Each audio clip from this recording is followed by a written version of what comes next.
Gegara nyebut tolol dan menantang duel Deddy Mulyadi, Ustadz Aceng Mujib dirujak netizen. Saya tunjukkan videonya Pak Guru langsung saja ya. Sok, coba. Tim kuring loba nu nanya, "Pang rasa acreng." Ai saur salire Pak Deddy kumaha si Bapak aing? Ya dari lihat dilihatnya dari sosok mana, sisi mana gitu. Namanya orang apalagi gubernur kan akan kelihatan hebatnya, akan kelihatan oonnya, akan kelihatan apa saja akan kelihatan sudah muncul dari kebijakan-kebijakannya pasti plus minus. Tapi menurut saya apapun keadaan gubernur kita kasih kesempatan, apa saja yang dilakukan kasih kesempatan, silakan dia untuk mengekspresikan, untuk menjelajahi. Seperti jelema kakara kawin ulah waka ngatur pamajikan cet perhatikeun heula ieu teh golongan tukang nyatu, golongan tukang dangdan, golongan tukang jebleh, golongan tukang gigi limringan. Baca heula, oh si ieu mah seeuceu ieu mah sakodak sakedik ameng, sakodak sakedik tuang, oh bakal jadi kudanil ieu mah ieu. Sakodak sakedik cerik. Baca dulu, nanti setelah terbaca penyakitnya apa, kekurangannya apa, itu tugas suami.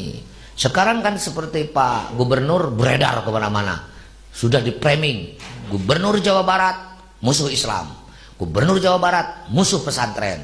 Dilihat dulu, cenah deui aya kabar bahwa ke pesantren mah tepati perhatian.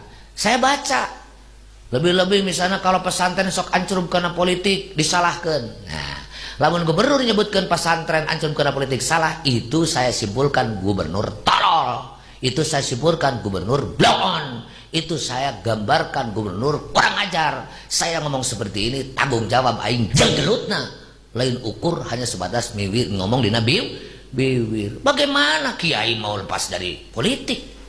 Harus tahu. Maka di sini betul-betul kita pegang dan harus dihayati, dirasakan apa yang disampaikan oleh baginda Rasulullah Shallallahu Alaihi Wasallam. Bagaimana Pak Guru? Iya, saya mah menduga itu. Jadi gini, sekali lagi ya, kita tetap harus kritis dan tetap harus skeptis terhadap kebijakan-kebijakan Pak Deddy Mulyadi. Dan Pak Deddy Mulyadi sampai sejauh ini memang memberikan kepada kita suguhan-suguhan kebijakan-kebijakan yang baru, dobrakan, dan menghasilkan banyak kontroversi. Betul. Jadi saya menduga bahwa kiai yang barusan itu sepertinya memang termasuk yang tidak suka terhadap gebrakan-gebrakan Pak KDM. Jadi sekali lagi kita netral aja ya, mau pro kontra Pak KDM itu urusan yang lain. Cuman kebijakan-kebijakan Pak KDM-nya itu yang disoroti sama Bapak Kiai barusan itu adalah Pak KDM minta supaya pesantren itu jangan ngurusin politik, dan itu disebut tulul, disebut blow on, dan saya siap berantem gitu dan sebagainya. Tapi dalam hal ini saya tuh ngerti maksud Pak Deddy Mulyadi, bahwa Pak Deddy itu menginginkan agar politik kita itu bersih dari, atau sebaliknya, agama kita itu bersih dari kepentingan-kepentingan dan urusan-urusan politik gitu.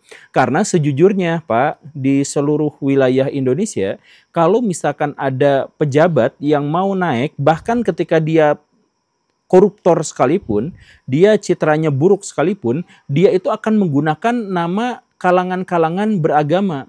Dia menggunakan otoritas-otoritas yang lebih ilahiyah gitu. Datang silaturahmi, sowan ke sana dan ke sini, katanya minta dukungan dan lain-lain dan sebagainya. Nah, itu jadi agama kita tuh justru menjadi alas, menjadi keset bagi kepentingan-kepentingan politik. Nah, Pak KDM itu tidak menghendaki itu. Nah, pada bagian ini setuju gitu. Jadi Pak Ustadz seharusnya jangan marah-marah dulu. Sebab salah satu yang membuat bangsa ini tidak maju itu adalah ketika sesuatu yang salah dilabeli dengan sesuatu yang religius. Dan itu banyak kasus di Indonesia. Kalau presiden mau naik, gimana cara memangkas biaya kampanyenya? Ya pilih saja wakilnya dari PBNU misalkan. Pilih saja dari Istimewa Ulama gitu. Dan akhirnya mereka-mereka semua itu tinggal menggunakan patronnya itu untuk menguasai massa. Nah ini kan sebenarnya jelek. Jadi bukan untuk kepentingan agama, tetapi sebaliknya agama itu dijadikan sebagai alas untuk kepentingan politik. Nah, ketika Pak KDM kontra terhadap hal yang seperti ini, jangan diajak gelut. Itu yang pertama, Pak Aceng ya. Pak Aceng. Nah, itu yang pertama. Kemudian yang kedua, sering kali saya katakan, ini tuh bukti bahwa kita tuh sebenarnya tidak beragama Islam atau tidak menggunakan nilai-nilai dari agama Islam, tapi kita tuh menggunakan nilai-nilai dari orang Arab. Kenapa seperti itu? Karena patokan itu kan disebutnya kiai, punya pesantren, itu kan, dan sebagainya. Nah, kalau memang dia agamawan, kalau dia memang adalah pemuka agama Islam, dia nggak mungkin berkata kasar. Sekarang tuh banyak yang ngakunya labelnya ustadz, dia tuh ulama gitu, tapi bahasanya tuh kotor luar biasa. Terus tindakannya juga sangat provokatif. Nah, itu kan sebenarnya bukan pemuka agama, tapi itu sebenarnya adalah budaya, tradisi, dan nilai-nilai Arab jahiliyah. Tapi karena kita itu gagal untuk memahami konteks agama, maka biasanya menjadi seperti itu gitu.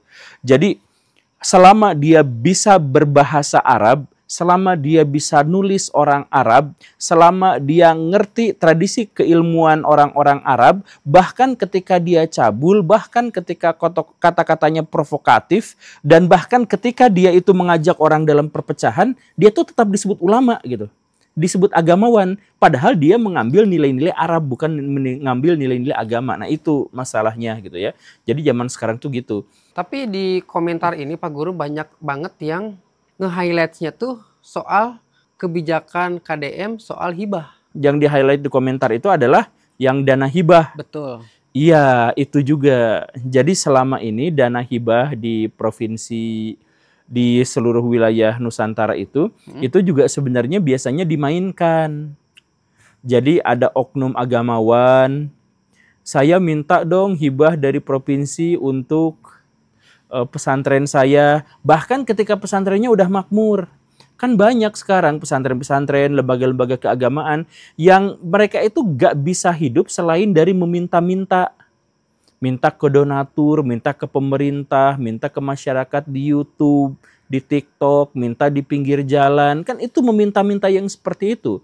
Mereka itu tidak menghasilkan karya untuk dijual, mereka tidak bisa berwirausaha, tidak bisa mengelola keuangan. Yang bisa mereka lakukan ya hanya jualan belas kasihan dan jualan keagamaan untuk mendapatkan uang untuk operasionalnya dan untuk memperkaya petinggi-petingginya. Begitu kan? Nah, kemarin itu juga sebenarnya sudah dilihat, sudah dievaluasi sama Pak KDM, dan memang benar seperti itu gitu. Nah, jadi kalau misalkan ada pesantren yang biasanya dapat hibah, dia tuh diam, kemudian ketika hibahnya dicabut, nah kemudian marah-marah yang seperti itu, kalau memang benar itu alasannya, jelas fix itu bukan agamawan. Jadi dia bungkam, dia diam ketika dia dapat setoran, tapi kemudian dia marah-marah ketika hibahnya dihentikan. Itu fix, itu bukan bagian dari agamawan, bukan ustadz, bukan kiai, tapi itu mah hanya orang biasa saja yang kebetulan selama ini belajar tradisi-tradisi keilmuan Arab. Begitu. Tapi untuk yang nggak tahu ini Pak Guru, kita ngomongin dana hibah. Dana hibah tuh emang tujuannya untuk bantuan aja atau bagian dari salah satu program yang dibuat oleh dinas? Karena gini. Enggak, setiap provinsi itu memang ada dana hibah untuk itu. Itu untuk diperbantukan saja, udah kita kasih aja ke mereka iya, gitu. Iya. Soalnya kan saya pernah 3 bulan tuh Pak Guru praktek kerja di sebuah di Bandung. Tiap hari tuh selalu ada orang yang datang ngasih proposal untuk misalkan rumahnya kebakaran dan lain-lain. Oh, ternyata emang ada budget khusus untuk hibah. Nah, banyak kiai-kiai yang main di lingkar kekuasaan, di lingkar politik, itu mereka tuh minta proposal, Pak Atuh, Pak ini jatah kan seperti biasa ini. Karena dia memiliki kedekatan, jadi udah nggak usah dievaluasi lagi, nggak usah dilihat lagi si ininya, langsung aja dikasih kayak gitu. Apakah ini juga yang termasuk bermasalah pada saat Ridwan Kamil jadi gubernur, Pak Guru? Iya, betul. Jadi ya punten ya Pak Kang Emil, bukan untuk apa gitu. Cuman memang bukan hanya di Jawa Barat, di seluruh wilayah Indonesia. Jadi nanti misalkan ya, saya menjadi gubernur. setelah kampanye yang didukung oleh ulama-ulama anu gitu. Nah, si ulama anu itu karena sudah memiliki kedekatan, nah itu pakai dana hibah provinsi, pakai dana apa dikasih ke mereka gitu. Nggak ada tuntutan apapun dari yang dikasih dana teh, udah hanya kasih aja kita teh. Justru nanti dalam laporannya uang ini sudah dihibahkan kepada pesantren anu untuk bikin bangunan anu misalkan gitu. Ada udah. Ya namanya juga hibah. Ya. Nah, itu yang harus dievaluasi tuh karena banyak pesantren yang setiap tahun dapet terus. Setiap ini tuh dapet terus. Sedangkan pesantren yang lain yang lebih membutuhkan tidak gitu. Makanya gini, admin, satu hal yang ingin digarisbawahi di sini. Kan kalau kita di pinggir-pinggir jalan itu atau di perempatan-perempatan jalan suka banyak pengemis dan pengamen. Ada yang itu teh pengemisnya sebenarnya kaya raya. Ada kan? Ada yang miskin beneran. Nah, gimana cara membedakannya? Gimana itu? Kalau di Bandung sih nggak pernah, kayak sama aja semuanya kayak game. Kayak sama aja gitu. Ya, tapi kan mereka tuh ada yang omsetnya itu sampai jutaan sehari gitu kan. Mungkin. Iya. Nah, tapi kan mereka tuh ada yang kaya tapi ngemis, ada yang kaya terus nyewa bayi untuk terlihat itu, iya kan? Ada yang emang butuh beneran bahwa dia bawa bayi itu karena di rumahnya gak ada yang ngasuh dan dia terpaksa harus bawa bayi gitu untuk ngamen gitu. Ada kan yang gitu? Nah, gimana cara ngebedain pengemis yang asli dan yang palsu? Dari apa? Nggak tahu.